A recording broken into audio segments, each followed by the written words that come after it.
I was estimating, I think it was like 40, 50 years of experience right here. Some of the best game studios here in Utah, and that's what we're going to talk about today. We're going to let everyone introduce themselves and get to know some of the awesomeness that you may or may not know. It actually comes right out of Utah. So, Zach, go ahead and start us off. Awesome. All right, my name is Zach Trescott. I work at the Therapeutic Games and Apps Lab that was created at the beginning of this year up at the University of Utah. We partner with the Center for Medical Innovation, the School of Nursing, and the Eccles Health Science Library. What else? Is that good? What's your favorite food? Chinese. Do you like Okay, moving on. Next.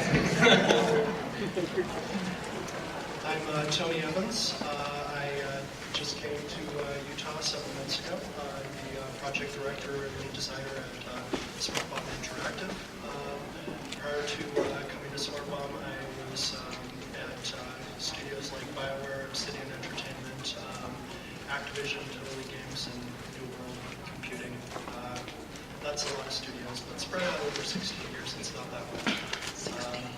I'm working on Animal Jam Mobile, which is a mobile reimagining of our very successful Animal Jam game for kids or that's available now on the web. Only ours will be coming out for Android and iOS. I'm the first Brad on the panel, Brad Moss. I'm the president of React Games. Studio has been going for about 6 years here in the Valley. I am most recently come from Amazon, where I was there for 2.5 years. All those like low prices, a lot of selection. Nothing to do with games. One-click purchases. You're my hero. Yeah, they do now. I often come here, and we will talk about that, why Utah's awesome. But so I've been here the last, I think, month and a half, 2 months, so it's pretty new transition. But let's see, we founded this studio based on with a game called Archon. We have the license for that game, exclusive license for all those who know of Archon, which is the old-time gamers. Currently we're working on a bunch of enhanced projects internally that hopefully we'll be playing soon. Could you mention the one that you guys will kickstarting? Yeah, well, That was like, I was so stoked for that. I was kind of sad. Well, we're going to be kickstarting it in the future, not too long. We're nailing down the schedule, but the game's called Super Dungeon Bros. You can find it on Steam. They got greenlit, and it's a co-op procedurally generated dungeon crawler.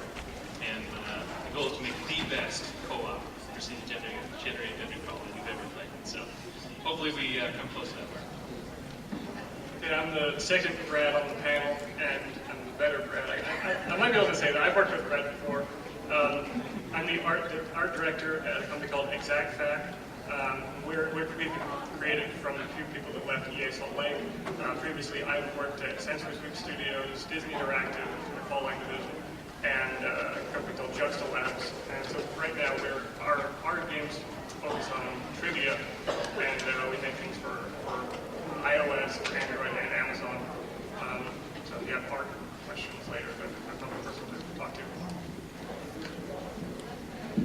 My name is Jeremy Mustard. I am the technical director of Chair Entertainment. My brother and I founded it together in 2005, a long time ago, which is crazy. So we've been around for some time now.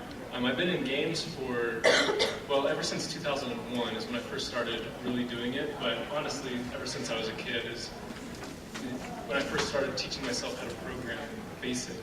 When I was 12 years old, that's when the love of games just got into my blood. So,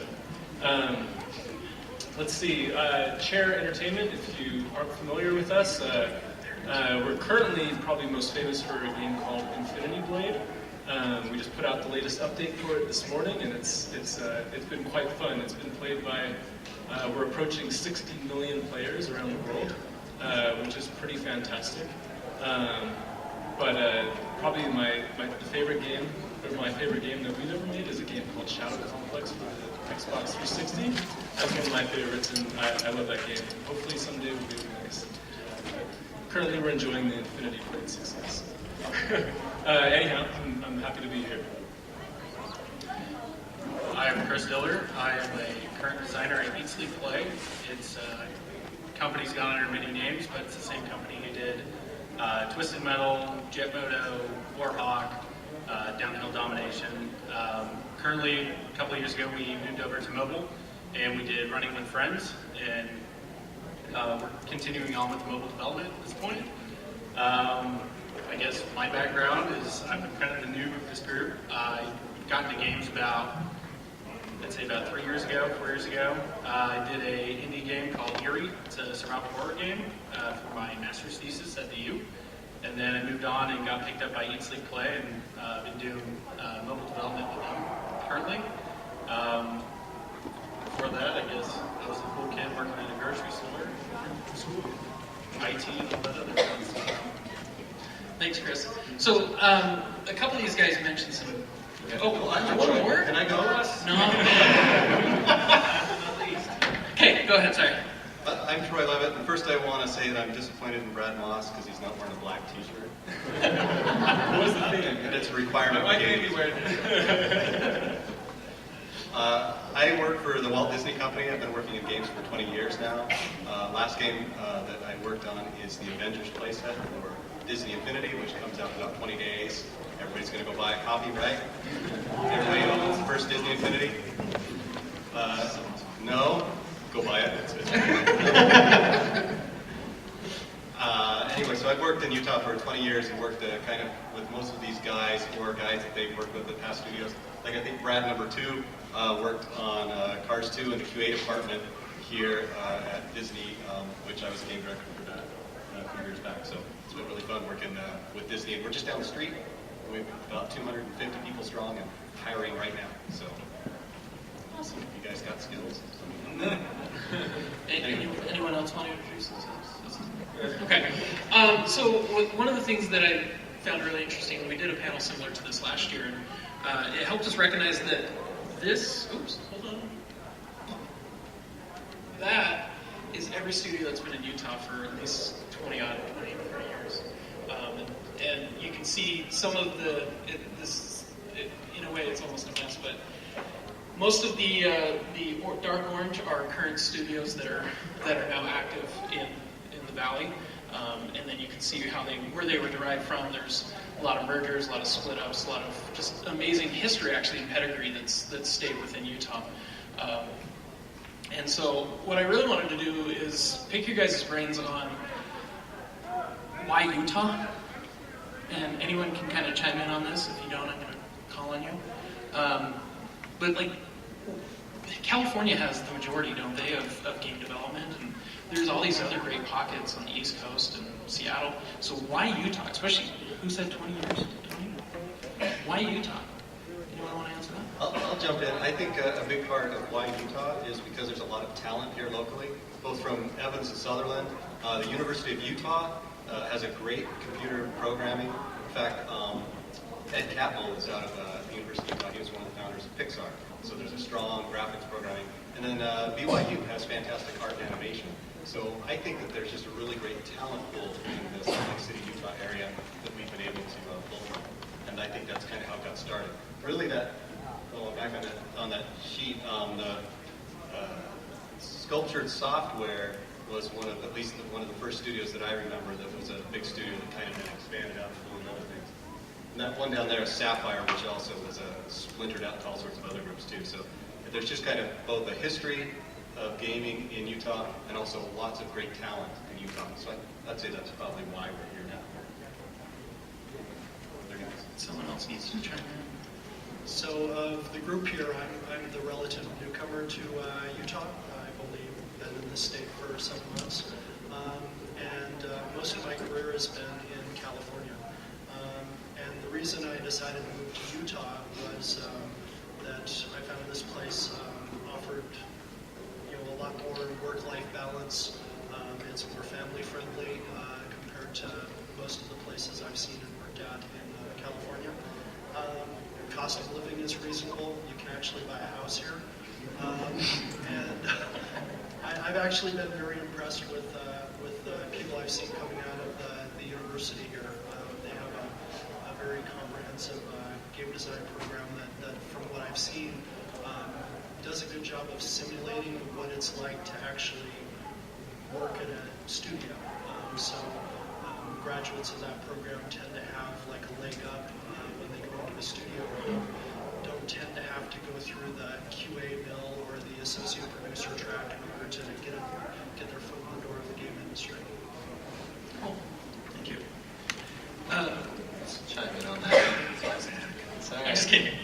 So I'm actually a graduate of the program that he's talking about. I just finished my master's this fall at the EAE, Entertainment Arts and Engineering program at the university. The great part about that is we're top 3 in the nation, and we're only about 6 years old. So they have pushed really hard to make this program what it is. And also, history-wise, Nolan Bushnell, father of video games, is alumni of the University of Utah. So there's a lot of history, not just Pixar, but even more of us that have come from really neat backgrounds from here. So a lot of us come here, go to California, come back, and we'll start some great studios. I just wanted to.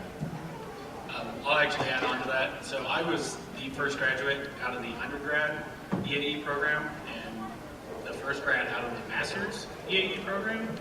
And just watching that department form through the university and become what it is and the relationship that it has with the companies around Utah, it's really nice because you kind of see like a group of people kind of staying in Utah. You don't really see a lot of people moving out, and they kind of stay in because there's so much work that's actually in Utah, and there's a lot of big projects and a lot of really good games and a lot of really good people in Utah. And the university has done a really good job, and also BYU with their animation program, they've done a really good job integrating people from the education side to the industry side. So a couple of people mentioned families and family-friendly. I've also noticed that the games that come out of Utah aren't necessarily zombie Nazi shooters. It's kind of a genre I've created myself, but I think everyone knows what that means. I mean, it's not necessarily these hardcore, hard gamer games in a lot of respects. Do you feel that the type of games end up also being a factor in where we live, or is that an observation that's made? Yeah, Infinity Blade is a very non-violent game. Well, yeah, sorry, Jeremy, I didn't mean to put you on the spot there. Seriously, I work on Animal Jam, which is a game, non-violent game geared for kids, and I love it. It's a definite change of pace from working on bloody, gory, RPGs like Dragon Age 2 and Knights of the Old Republic. But I think one thing that's interesting also about being here is, in particular, Animal Jam enjoys a near infinite selection of young playtesters that we can just pull from the surrounding community, which has been really helpful in balancing and improving Animal Jam and other properties in the studio. Thanks. So I'll jump in on that. I'm going to tell a story. So I think for one thing, the LDS and kind of the family, the family-friendly sort of environment, Utah is great for a good match for Disney. But before we were Disney, when we were Avalanche, we worked with Lighthouse on a game called 25 to Life. Anybody heard of that game? Because we used to do contract. We were actually protested by Mark Shurtleff, who was the Attorney General, and a group downtown here about 9-10 years ago for that game because it was a cops and robbers game, which meant you could shoot cops, right? And they were very upset with that. And Disney was buying us at the same time, so Disney brought their PR team in and crushed it all down. But what was interesting about the studio at the time is there were some folks on the team who would not work on the 25 to Life game, and that was respected. It was like, that's okay. If you don't want to work on this type of game, you'll work on one of our other family-friendly style games. And then once Disney bought us, of course, it became all family-friendly at the time. Incidentally, side note, Mark Shurtleff was recently indicted.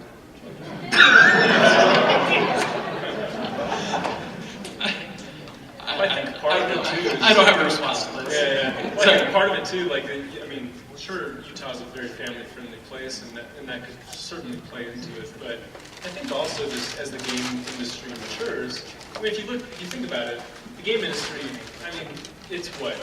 In all reality, it's probably 30 years old. I mean, sure, games go back farther than that, but where it's actually hitting mainstream culture has really only been the last 30 years. And if you compare that to Hollywood, we would still be in the black and white era of Hollywood, right?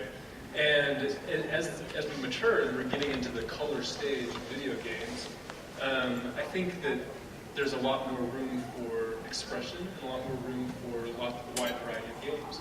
And one thing that Utah has been really impressive at with the game studios here is that the studios here have been very willing to explore new areas and be very innovative in both genres, with the types of games that they're making, and some of the external things that they're doing, like platforms they're on, etc. Like, I don't know, between like working with National Geographic on things and making a huge subscription base, or Disney Infinity, the toys that are just huge, you know, those are hugely innovative projects that are coming out of Utah.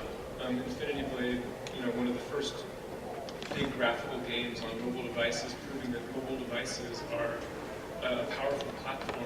It's the future platform of gaming. These are some huge innovations. The University of Utah pushing forward. I didn't even know that they were number 6 in the nation for that program. Or sorry, number 3, 3? Yeah, last year. No one's accounting. It's gone up since I heard about it. So, Last year was number 1, this year we're number 2. We go back and forth with USC. anyhow, it's extremely innovative, and I think a part of that is some of the West Coast gaming culture, and then some of the East Coast up in Montreal, et cetera, and the big publishers. They're very much stuck in kind of last generation thinking about how the business models that they use, the genres that they choose to make games in, and those are more in the summer blockbuster category, whereas everything we're doing here would fall into every other category, and I think that's pretty amazing for Utah and Utah's gaming culture. I've always wondered how you convince Brandon Sanderson to write your Infinity Blade books, because like, double high five for grabbing him as well. He's a Utah boy. We've got like strong, we've got a lot of strong connections. talent here in Utah. So, a little more logistical. I'm curious if anyone has any input on how is it working with the state of Utah? Politics, taxes, you know, maybe more for exact fact that starting a new indie company. You guys, or you're on the other side, but have you guys dealt with how that's been beneficial or difficult? Well, we haven't run into any problems so Oh, far. That's cool, what I mean. good. It's fairly easy to get support. The story of how I got on board with Exact Fact was I saw a news story about the company, and because it was just getting press that Utah Game Studio debuts their app, and it's great that it's, you know, Utah and the press get, they're very supportive of things like this, and so that's helped.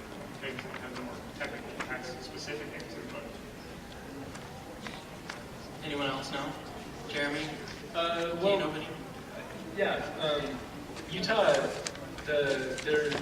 has historically been a very strong supporter of the entertainment industry in general, specifically Hollywood. Like they very much promote Hollywood coming out here because it's a big boost to you know, the Utah's own film industry, but in addition brings in a lot of tax money when films will shoot out here. And I mean, Utah has gorgeous areas, the southern deserts or the mountains, there have been so many films shot here, and it's been a huge boom for Utah. So they definitely see the value of the entertainment industry. We've been working with the state government for the last several years, trying to enlighten them on the benefits of gaming as well. And as you can see here, there are a ton of companies here in Utah that are doing this, and as we hire more and more people here, it just becomes a bigger factor. So they're not quite on board yet with like huge tax breaks per se, but that will be coming, I'm sure. Because they're starting to catch the vision for what this is, for the size of the business in general and what it can mean. and as a university, I mean, university is getting on board. I mean, there's so many great benefits to what the state is encouraging here. So I don't know. Yeah, it's been great, and there are no drawbacks. It's not like they're trying to push it out. And in fact, they're very friendly to the software sector as well. That's why you start seeing. I mean, you've got Micron, you've got Microsoft here, you've got HP here, you've got Adobe. Like they just put their huge cloud headquarters here in Utah. I mean, there's a reason for that. I mean, the NSA is here. There's a reason. Sorry, what? but The shirtless very turtle on software this? friendly, right? So, anyhow, this is safe, right? These aren't plugged in. You're too late. That's a lost cause.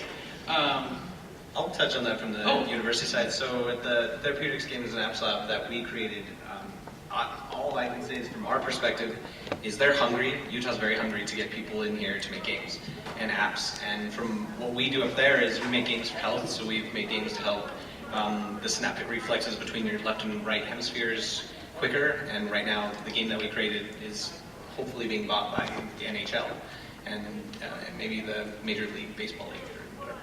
So we've created all these things, or we've started this lab, and we've had so many projects we don't have enough grad students to fill it. So we're out about 1.5 years of work. We have work for about 1.5 years of people coming and wanting us to build apps for them. And the neat part is we can do it so much cheaper here, especially using our program up at the U and all the great grad students. Those guys are geniuses, guys and gals, I should say. They're all fantastic people, and they work really hard, very passionate. And we've created 14 games and apps in 8 months, and have another 14 to go in the next year and a half or something. So, Tony, how much were you spending on rent in California? More than my Dingy house payment. townhouse, about $1,800 a month. I'm spending about the same now, but I have like a large 4-bedroom house with a big yard and a lawn for my dog to poop in. No, what's interesting is we've hired people out of either California, and a few from other parts of the country. What we found is that it's very easy to upsize. It's very difficult to downsize. And so once they're here, they want to stay here because you're in a 4-bedroom house with a huge yard, and you start buying things for it. Then you're like, oh, if you want to go have a job in California again, you're like, oh wait, I have to go back to a 2-bedroom loft apartment, and you're like, this isn't going to work out so well. So we retain people very well. Well, which Brad was it that left and came back? Me. Was that? Yeah. Did you ever plan on coming back? Was that? I've heard that some people. I wasn't, Okay. actually, not immediately. I have some roots. I grew up here right by the University of Utah for years, and then I left to New York for a little bit, and then to Seattle. And similar to Tony here, my house when I came back is 50% larger than it was in Seattle and cost the exact same. There's some beautiful things about other parts of the country, but Utah has its own beauties, and one of them is it's a little easier, just in general, to live here, I think, than in some other parts of the country. So that's been one of the pleasant surprises about coming back. That's been awesome. And one thing I'd like to see more of, and I'm so happy, all these studios and companies here, is I'd like to see more. We should triple or quadruple the company size, in my opinion. When you look at the number of studios here, it's good, but in comparison to Seattle, where I came from, which has a lot of good indie studios, there's 50 or 60 studios that are all producing stuff that millions of people are playing every day. And we can. It's not about the talent. Like as all these guys have said, it's about getting the infrastructure and then starting to enlighten people about how to get games out and making world-class games like a lot of these studios have done. And I think the more you get the ball rolling, the more and more studios will start forming here and become a stronger hotbed. Because there's so much that we have to offer, including, just a nicer place to live and a better life than some other places. I'm kind of disappointed no one's mentioned snow. This is by far the best ski resort. So, how do you build that community? Like, what resources have you guys seen that have been beneficial in community outreach or just being part of the community and how that benefits you guys as game developers? I can answer that, and I can also talk about the snow. We're game developers, so we may not go outside. Yeah, I was gonna say. We play games, we don't ski. Oh, that's why it hasn't been mentioned yet. You ever played Ski 2014 No, simulator? I play Snowcross too with Airplayer Morgan. Never So done. no, I think the game community here in Salt Lake is great. The IGDA chapter in Salt Lake is amazing. If you had a chance to go see it on the show floor, there's the Utah Game Developer Guild. They have a booth, and there's several game developers, indie developers that they come together for projects and things like this, or things like game jams. Utah's a very good collaboration community. No, I can't recall any of these studios like competing like directly or any bad feelings between them. It's a very, very collaborative environment. And I think that's another good thing about Utah Game Dev in Utah. Also on that, it's not just like the indies that come out, it's all of these guys, right? Like going to the U, I had a network by the time I left the U of knowing professionals from every studio out there. So all the professionals from all the huge companies come out and support all the rest of the companies, and it's a real tight-knit group that kind of bolsters each other up. So Go to the Utah Games Appeal booth every day because, as I understand it, they're cycling through games, so there's going to be new stuff every day. There's my shameless plug for them. What were you talking about? I was going to mention something about it. Okay. people, games. Oh, okay. So I have a feeling someone's going to ask the question when we do Q&A, and I'll let you ask the question of how do I get in the game industry. What I'm really interested, though, is more of a question of how do you stay in the game industry, especially with such a small group. I've talked to a lot of people, and Tony, you can agree with this or not, but I've talked to people that have been in California, and everyone knows everyone out there. There's plenty of studios, and if you lose your job, you just jump to another studio. But we're a little smaller. We're not that flexible. So how do you guys stay in the industry? What keeps you successful in doing what you're doing? For me, the main factor in having a long career in the game industry is just learning to recognize when you're starting to get burnt out and preventing that from causing a massive downward spiral, which leads to you exiting the interview.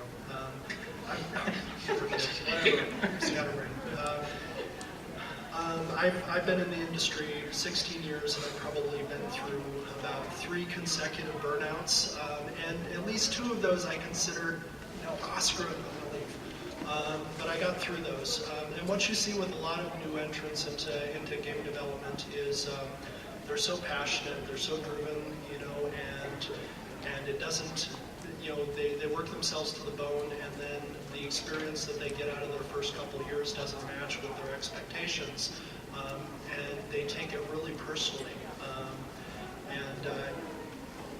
When working with something that is your passion, there's a danger in letting it really get to you and having it consume your life and living to work rather than working to live. So and one thing I mentioned earlier that's great about Utah studios from what I've seen is they really encourage that work-life balance, which is absolutely essential to a long career in the industry. I mean, you can maintain, the 80-hour work weeks plus, maybe in your first couple of years, but if you want to be in this industry longer than a couple of years, you really need to master the art of letting go, to quote Frozen. All right, have a good night, folks. We're done. Okay. There's a Frozen playset. All right, you're out. No, you're out. That was so last generation. Still good. Okay. Well, this might be my personal opinion, having come from Amazon, which is a business-run company, very streamlined. I think, and this is speaking to the management of game studios, which is, for indies, it's you and those around you, is I think there's a shift in the types of cultures people build for the companies, and it's more of a millennial I would probably call it a millennial culture where it's a little bit more collaborative and not as much top-down driven. And some of the really successful studios, I mean, people like Pixar and those studios have kind of pioneered it with the industry. And I think the more studios are able to have that kind of that different focus of how they manage people around them and how everyone manages to get content done and created, I think the healthier it is for people. It's acknowledging and being vocal and saying, you know, it's not a good idea. You got to be able to take that. You know, like, you know, it's not a good idea because of X, Y, and Z. And then moving on, being really open. It's a more open way of communication. That at least I'm striving. I've seen some studios do it. Like Riot Games has been doing a really good job. I know a lot of guys there at doing that, at building this kind of millennial culture is what I call it. And I think a lot of the onus is on the managers to not burn out people around them. I think one reason people stay in Utah is once they get laid off, they start their own studio. That's happened a lot here. That chart up there, when there was layoffs or money ran out at one studio, would splinter and break off, and people would start their own. Because where are you going to go, right? You're kind of already got your roots down in Utah, and so guys are pulled together. Which there's a really great indie scene here right now. Guys who leave studios voluntarily to go off and start their own projects. I'm going to give a shout out to some of my friends who left Disney. They're downstairs right now with a little game called Drop the Soap by Sheepleware. Those guys are both out of Disney. Shane Smith and Manfred Neighbor. Go down and check out their game. But they wanted to follow their passion. Even though they had a nice steady job at Disney, they voluntarily left and said, we want to follow our dreams here and do something really creative and crazy that Disney would never put their name to. So they're doing it. I really don't see why. But it sounds clean. Family oriented. Family oriented. Wash your hands. Well, that's one of the interesting things about this day and age in the industry. 20 years ago, it was very difficult to get into the industry, to create a business, to stay in it, to be successful. You ask, like, how do you stay in the industry? Be successful. Money matters, right? Being able to support yourself, your family, that actually matters. And so, but the lovely thing is, it's democratized. Anybody can put an app up on the App Store. Anybody can, even getting on the Xbox is fairly easy nowadays. It's pretty easy for anybody to go and learn just enough skills to get something out there, to get your idea out there. And especially with tools like, there's that Unity engine, but then there's Unreal Engine 4. And it's wonderful, but it's huge. It's practically open source, and that's a huge thing. That's never been done in the industry before. Not in the current generation, right? It's put out the last generation engine before for free, but it's totally different. That's a huge thing for the industry as a whole. And the fact that anybody out there can do it, you guys all heard about the kid down in Springville who put out an app on the App Store, and it was the #1 free app for 3 weeks, and he made all sorts of money. And he was just some kid in Springville. I met his mom cut my hair one time, and I was like, oh, I'm in the game industry. She's like, oh, my son put out this app, and it made 40 million people download it. I was like, what the heck? And anyhow, it's awesome. And I love that is the case, and that you don't have to be a part of a big company necessarily to express your passion or to actually be successful. And a lot of people will do that in their spare time. They'll learn these things. This is their hobby, and some of us are lucky enough to turn our hobbies into our jobs. But it's just so much fun. I've got a lot of friends who worked in the game industry said, this is not for me. 80-hour work weeks is killing me. So they leave, get a real job. And then on the side, they do indie games, and they continue to sell these independent games. And they've been pretty successful doing that. I've got a friend, Jay Barneson. I don't know if you guys, shout outs to Jay. He's been pretty successful selling his games with the Coyoteware stuff. So yeah, you can, digital distribution gives you opportunities now that you didn't have 20 years ago. You can sell to anybody, and you can make a living off of it. I guarantee that anyone in this room could spend a week and make a game like Flappy Bird. Yeah. A couple hours. Hard. That's harsh, huh? Let it all out. I'll back up. Let it out. Okay. So, Jeremy, you used the word success, and I think the metric for success has evolved for a lot of these for games. I know historically some games, like the studio said, if this doesn't get a Metacritic of 85 plus, you're all fired or something like that, or success is measured on how many extra crunch hours they can put in. How has that evolved, not just to Jeremy, but to any of you guys? How's developing evolved to make sure that you maintain success, but also a happy environment that is actually reachable? Right, so you mentioned two different kinds of success. One is success in the workplace, and one is success of your products. And I'll just kick it off with the success of the products themselves, because that tends to be what eventually generates revenue that keeps your company alive. But nowadays, that's an interesting thing. You've got so many different ways of measuring that now. One is, sure, there's that Metacritic thing, but that's such an old, outmoded system. I mean, it's useful it's very useful when you're going to a store and you're paying $60 for a product, and you're a teenager and you're like, I only have $60 and I can only buy one game. What do? I'm going to go read all the reviews. I'm going to figure out what the best way to go is, and I'm going to make my one purchase. Nowadays, it's like, no, I'm just going to download 40 different games, apps on my phone, and I'm going to try them all out, and I'll pay microtransactions in the one game that I play the most. And it's a very different thing. So anyhow, the critical success, which is what Metacritic kind of measures, is the critical success, like how well did it review, how well did the media like it. That honestly is, its importance is going down. It's still important for big developers, big developers is the wrong term, publishers. They still care about that because it does matter. Like, the reviews are basically the start of your community. Like, your hardcore players who create the core of your community, they still care about reviews. So it matters to get them excited about your game, but then they immediately move off of the media and become a part of your community. So creating good community tools that are a part of your game, good, interesting forums, a good website, a good, like actually having like a community manager that manages events. With us, we run local events, we run tournaments, we do competitions for our fans, we care about our Facebook page, our Twitter feed, we care about all these things to actually create a community of players that work together to accomplish things. And we actually have a lot of fun with our community.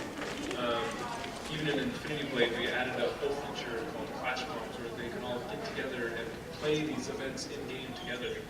And, it's a small thing in a sense, but it's huge for our players. But the fact of the matter is that those viral things help you to achieve more actual success than Metacritic ever has. And so it's really changing. The way games are made and the way games are monetized, the way businesses are run, have really shifted over just the past 5 years, really, the past decade, but really in the last 5 years we've seen a huge shift, and it's really exciting. Just another plug for Utah. That's one of the things we have in spades here with Adobe, Domo, some of these other companies that are moving in here. eBay's here too, but we have a lot of analytics professionals, business intelligence professionals here, and that's the future of how you actually make money at doing games, is learning how to actually be aware of your actual customers and to change your products to fit their wants, their desires, and their needs, because that's how you actually have success. And so I think we're going to see a huge shift from who cares what Metacritic says to what are my actual players saying and doing in the game, and how can I make it better for them, and it'll spread more naturally. It's pretty cool. One more, and then we'll do some questions. You guys have questions? I did have really one quick comment to what Jeremy's saying. I think it's really important to know for people who are passionate making games, especially indies, making the game is just one part of the whole puzzle, and making money with the game is another part. And many times people make a game, they push it out there, and they, if you make it, they will come. That kind of mentality, and it doesn't always happen, and most of the time it won't happen.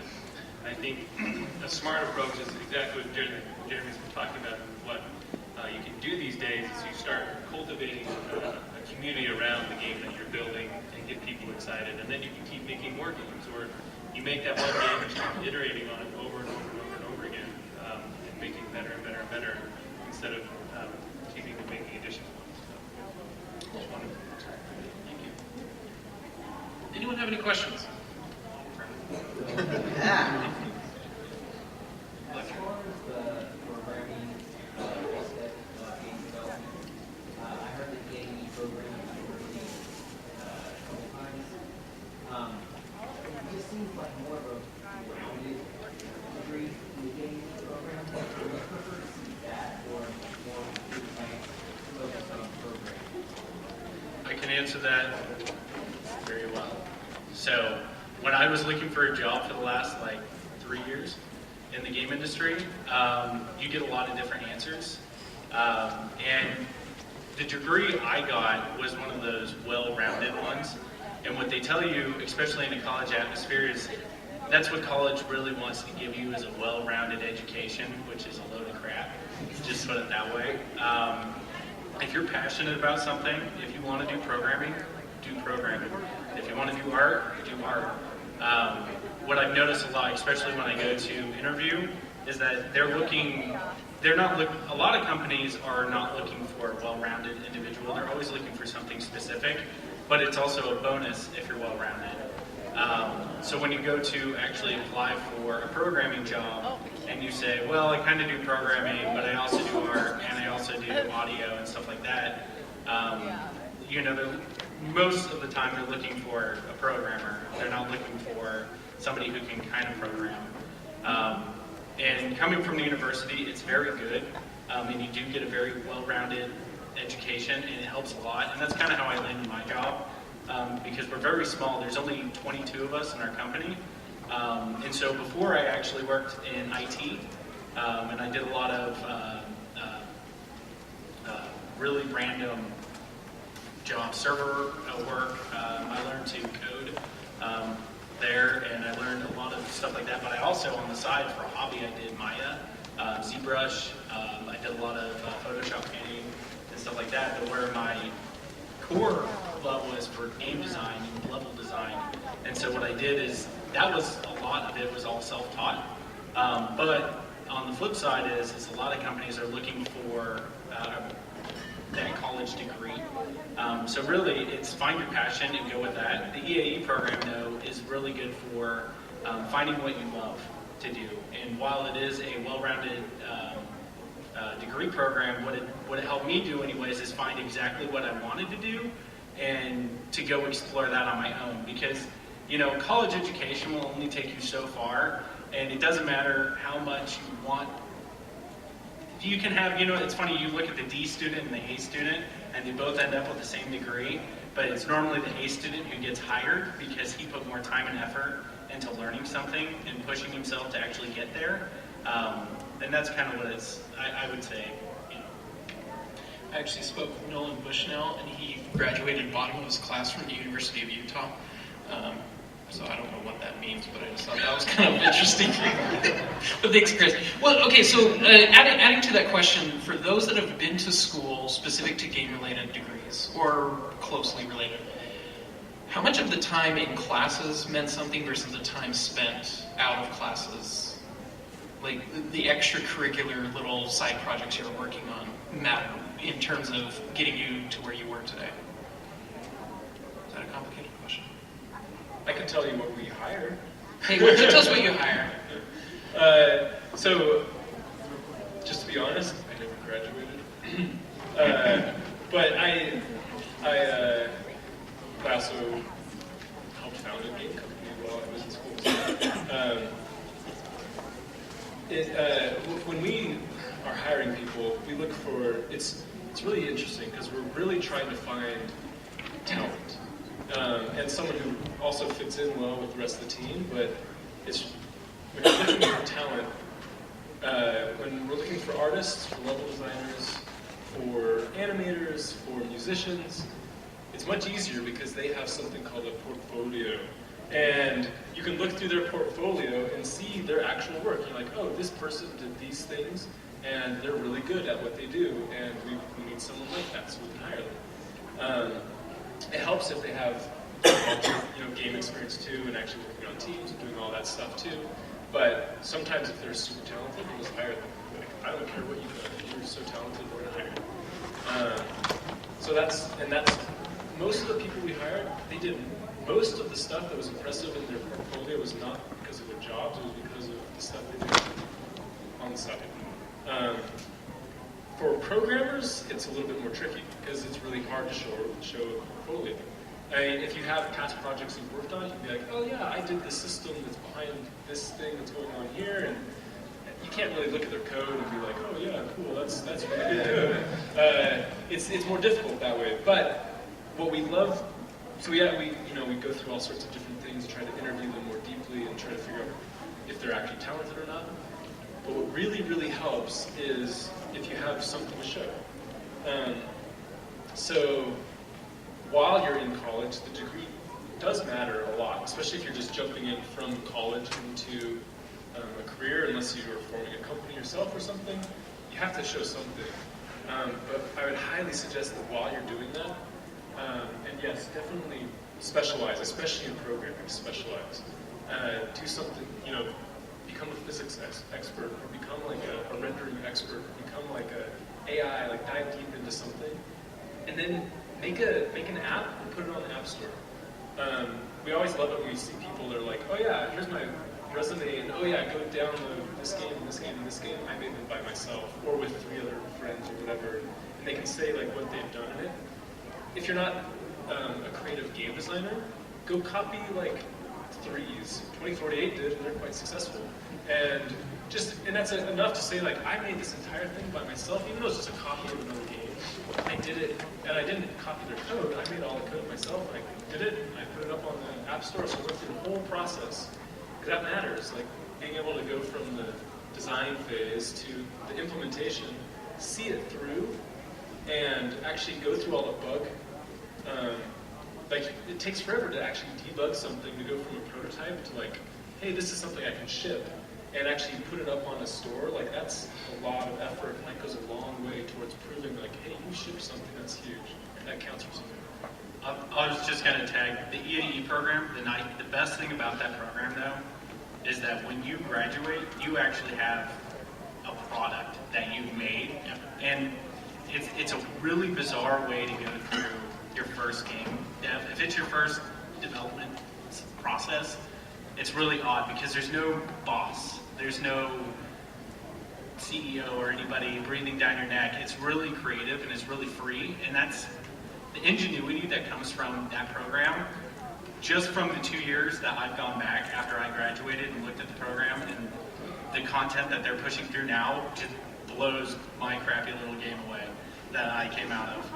And that's what a lot of studios are looking for, is when you leave that program, or in any program really, and BYU even has some really good stuff too. If you have something to show and say, this is what I did and this is what I worked on, it's leaps and bounds compared to somebody who doesn't have anything, and they're just like, well, I want to work in the game industry. Well, what do you want? Like, what do you do? You have nothing to show. It's really hard to prove that your talent, or what your talent is. So. Yeah, I completely agree. A resume will get you an interview. A portfolio will get you hired. So what you can do is what we hire people.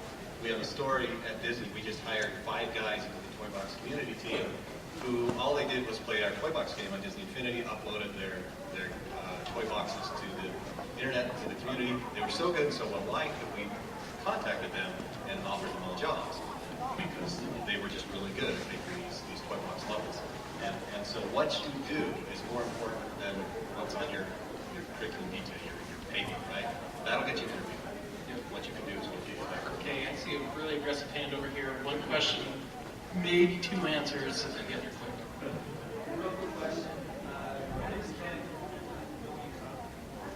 So we're really interested in gaming environment. Back in 2012, Sundance, they produced a film called Indie Game. They showcased gaming design. It was very intriguing, following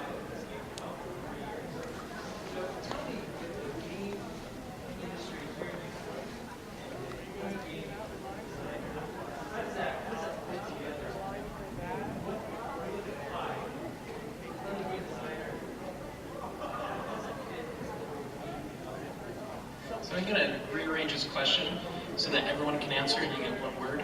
On a scale of 1 to 10, how realistic is Indie Game the movie compared to your current development practices? Are you kidding me? You're gone! Get out of here! Are you kidding? But you can't answer. An 8. An 8. Anyone care else to answer that? Can we say why? 7.9? Really? I would say our early development, it was maybe a 6. Current 1. Okay. Mine's kind of like an 8 right now. I work remotely, so I can watch Anyone? Tony? I did walk to Troy? I took the train. Troy, Chris? I've never been an indie developer, so it's hard for me to say. I've always worked for a parent company 20 years. What I will say is that one thing we've learned working in the game industry is you have to embrace the chaos. When we first started working with Pixar, we thought, oh, Pixar's got everything all worked out. They know how to make movies perfectly. No, they don't. They are really screwed up in terms of their processes because they build their process out of each product. And I think that's the same way we do games. Every product we start, we're like, man, we got to do what's best for this game, and so you throw away stuff, start again, and you do this kind of agile development. So my thought is, indie development is exactly like the mainstream games in the fact that what you're doing is building your product, and your process to fit your product every time. You do that again and again and again, whether you're working in a big studio or a little studio. The process is.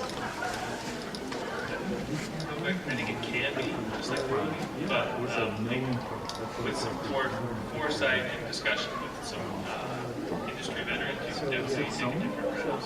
Okay. It's one route. Thank you. That was the answer. It was kind of I didn't want to put my opinion up there. Okay, so thank you all very much. We're going to wrap up. We've got contact information for some people on Twitter. Feel free to come harass us once we